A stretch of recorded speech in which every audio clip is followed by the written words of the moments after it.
That night, everything felt wrong. The house was eerily still. The kind of silence that presses against your chest.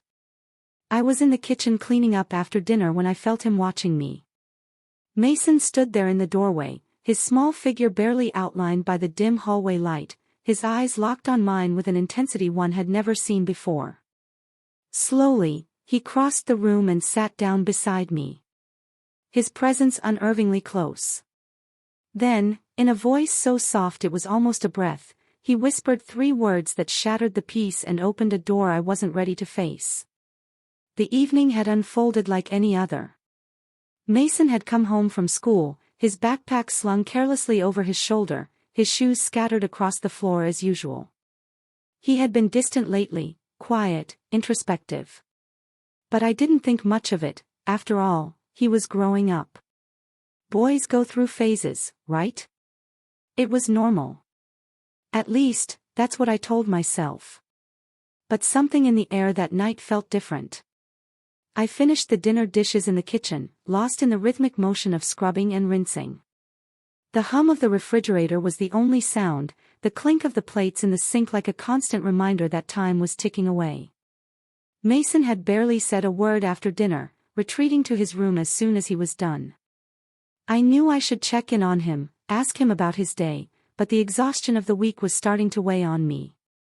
My mind wandered, drifting between the mundane tasks I had to finish and the thoughts that always lingered just below the surface. But then, there was that silence. It wasn't the peaceful kind that came with the end of the day, when the house settled into a quiet comfort. No, this silence was heavy, pressing down on my shoulders, making me feel like I was on the verge of something I couldn't name. It made me uneasy, like a storm was brewing just beyond the horizon. I wiped my hands on a dish towel and walked into the living room, expecting to see Mason hunched over his video games or buried in a book. But instead, the room was dark, except for him staring directly at me.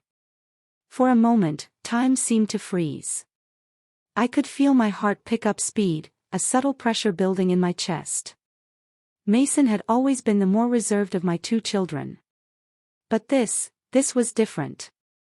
I could sense it in the air, in the way his gaze seemed to hold something unspoken, something that tugged at my insides, making me feel like I was standing on the edge of a cliff, not sure if I wanted to fall or pull away. Mason, my voice sounded strange, almost foreign to me. He didn't respond right away, but I could see him taking a slow, deliberate step toward me, his bare feet making no sound on the hardwood floor. The usual confidence he had was gone. This Mason, the one in front of me now, was someone I didn't recognize. He was different. As he sat beside me on the couch, the air seemed to grow thicker, the space between us smaller, tighter. He was closer than I had ever felt to him in a long time. But it wasn't the warmth I expected. It wasn't the comfort of a mother and son, the easy familiarity of the bond we shared. It was something else, something unsettling. I turned to face him, my heart thumping louder now, a strange mix of anxiety and curiosity swirling inside me. "What's going on, Mason?" I asked, trying to sound casual, but my voice cracked a little. He didn't answer right away, and the silence stretched between us like a taut rope. I could feel the weight of his gaze, like he was trying to decide something important. Then, after what felt like an eternity, he spoke. His voice was quiet, almost too quiet, and it sent a chill running down my spine. "Mom," he began, and I could see how the words seemed to weigh on him, how he was struggling with something that had been festering inside him for far too long. "What is it, sweetheart?" I whispered, almost afraid to hear the answer. He looked down at his hands, his fingers fidgeting with the hem of his shirt. It was as if he were gathering the strength to say whatever it was that had been gnawing away at him. The pause stretched. And in that moment, I realized that whatever was about to come out of his mouth, it wasn't going to be something I was ready for. "Mom, I need to tell you something." He finally met my eyes, and the look in them sent a shiver through me. It wasn't just the uncertainty of a teenager unsure of how to communicate. No, this was something deeper. His eyes held fear, fear of me, fear of the truth, fear of whatever secret he was about to confess. And that's when it hit me. This was something I wasn't prepared for. My breath caught in my throat, and I suddenly felt like I was standing at the edge of a precipice, peering down into an unknown abyss. My son, the child I thought I knew so well, was no longer the boy I'd raised. Whatever he was about to say, it had the power to break everything we had ever been. It had the power to change us both. And then, in the stillness of that moment, he whispered those 3 words, "Mom, I'm sorry." It was as if the ground beneath me gave way. My mind reeled, trying to process the sudden rush of emotions.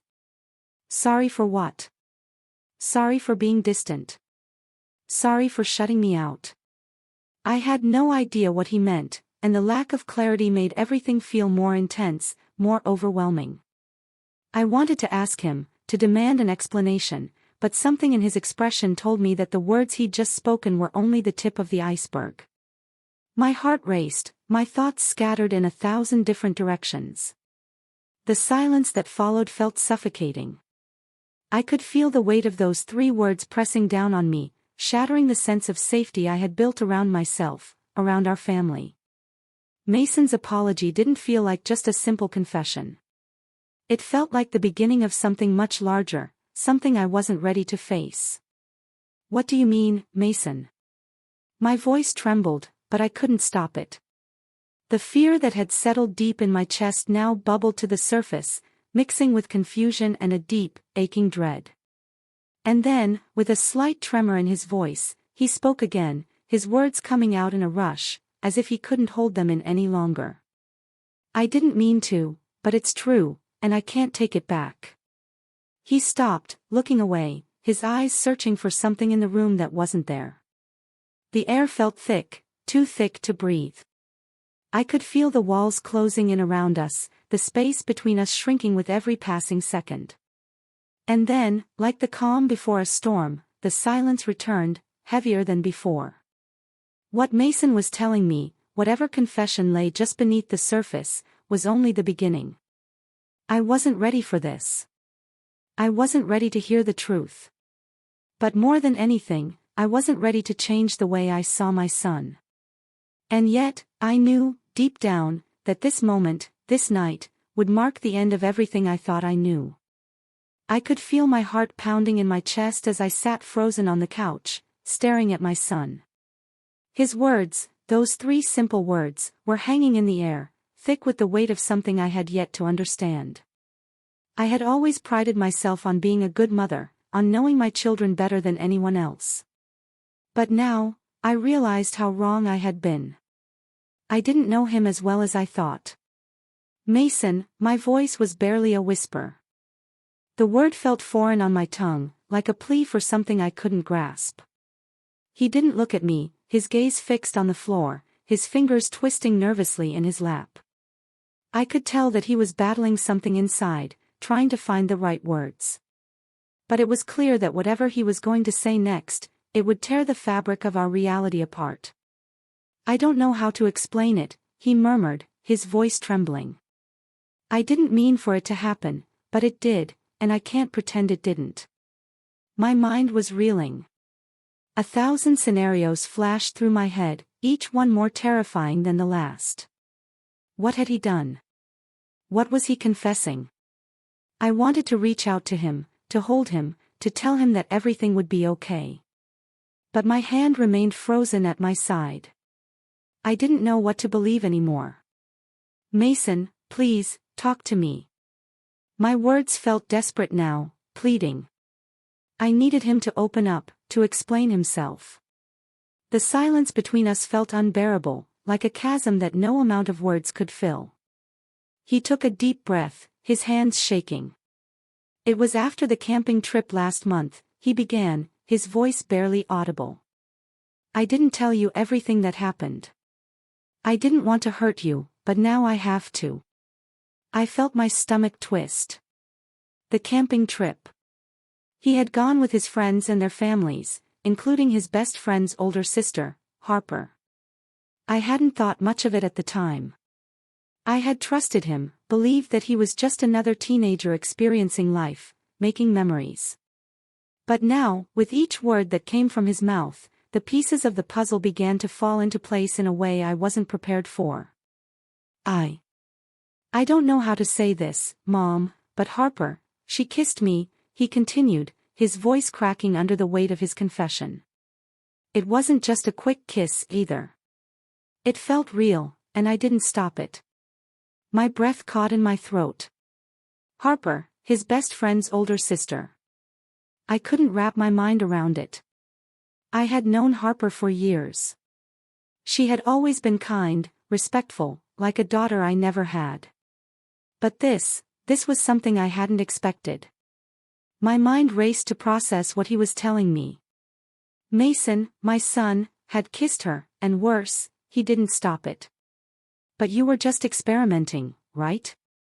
I asked, trying to keep my voice steady, trying to convince myself that this was just a phase, something he would get over.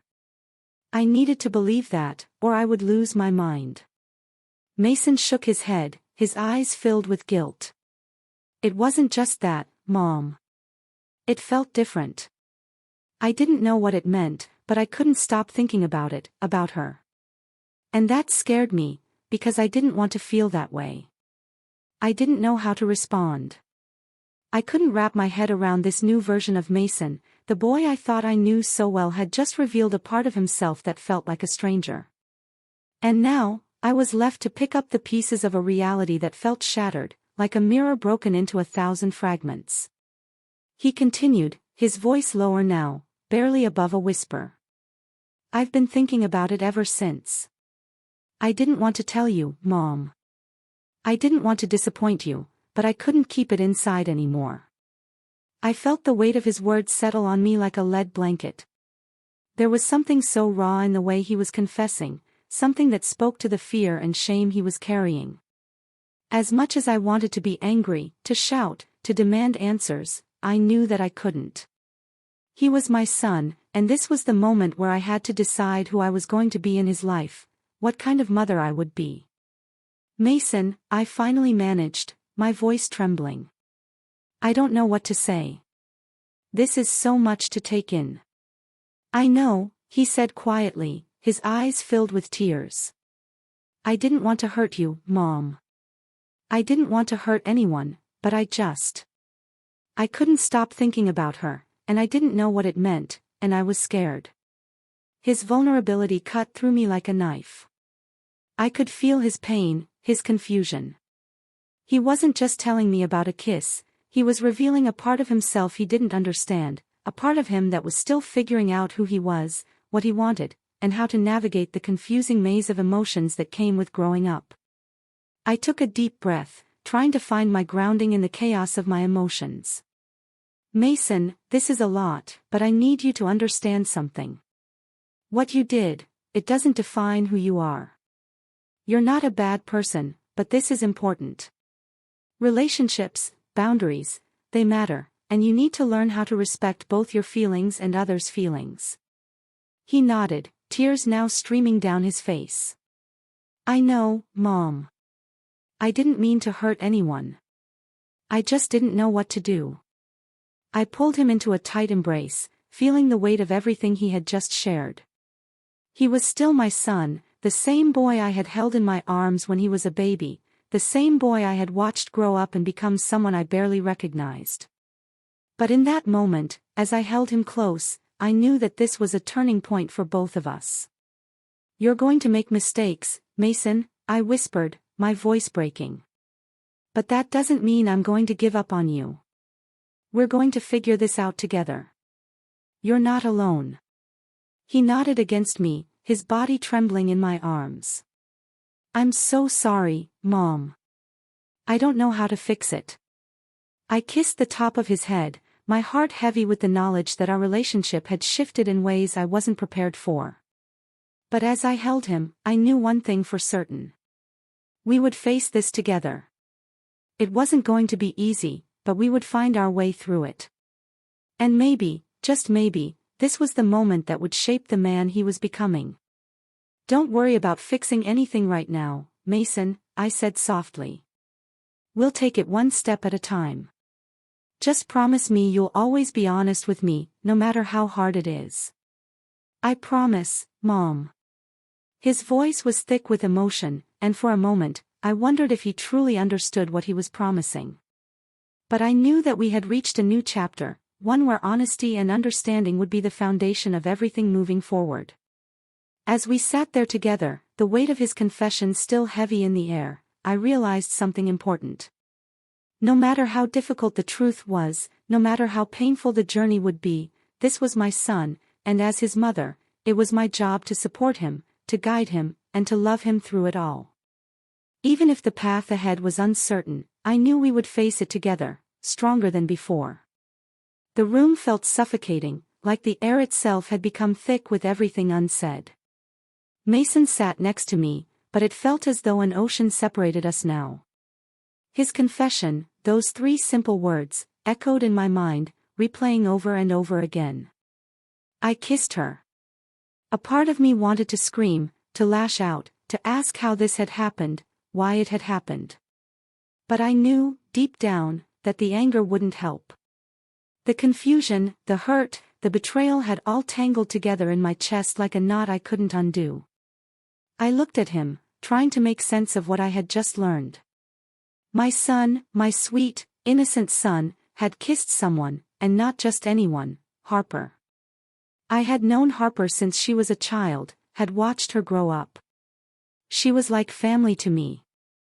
And now, in the blink of an eye, everything was tainted.